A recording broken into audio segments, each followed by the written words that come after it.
post-game edition of This Week in Auburn Sports. I'm Plainsman Sports Editor Eric Wallace, joined by Plainsman Assistant Sports Editor Kyle Fechtmann and Plainsman Sports Writer Patrick Lucas. We're here at Jordan-Hare Stadium where it was senior night tonight. The Tigers got a 31-7 win. Kyle, it wasn't always pretty. They actually got off to a pretty slow start for the Tigers, but they were able to overcome a early deficit, weren't they? It was definitely a slow start for both the offense and defense. As Samford, they took the early 7-0 lead, but the rest of the first half, the defense only held them to 3 yards. But on the offensive side, as we said, it was a slow start, but Cameron Artis-Payne, he had another 100-yard rushing game, which is his 8th of the year.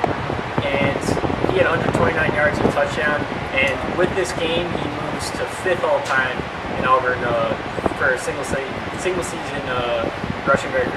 He's only the 5th player all-time to get at least 1,400 yards, joining Cam Newton, Trey Mason, Rudy Johnson, and Bo Jackson. So he's definitely in good company there. And other players like Quan Bray definitely responded well after fumbling, so he had a touchdown as well. But they definitely responded well after the slow start. Yeah, I was good to see the seniors kind of have a good bounce-back performance. After the last 2 losses, it's been pretty tough on them. Especially Quan Bray. He had a couple of rough weeks against Georgia back in his home state. But all the coaches after the game were talking about how it was a good prep game for next week's Iron Bowl. Obviously, that's what's on the minds of everybody now. Patrick, how do you see that one playing out? What's Auburn going to need to do to stay with the #1 team in college football? Well, it was definitely, there were some obvious deficiencies on the Auburn side. They gave up big plays early.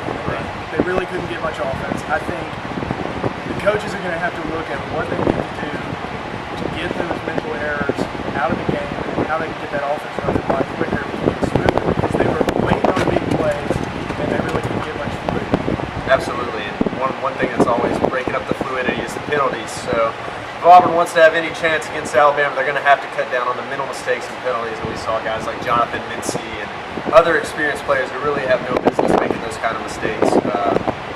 But it's a good night in Jordan-Hare Stadium. Tigers finish up the season with a win. Especially after the last 2 weeks, it's got to be nice for Auburn fans just to see the team come out and put together a relatively complete performance. So until next time, this has been This Week in Auburn Sports. The Plainsman 1 yard, second down line.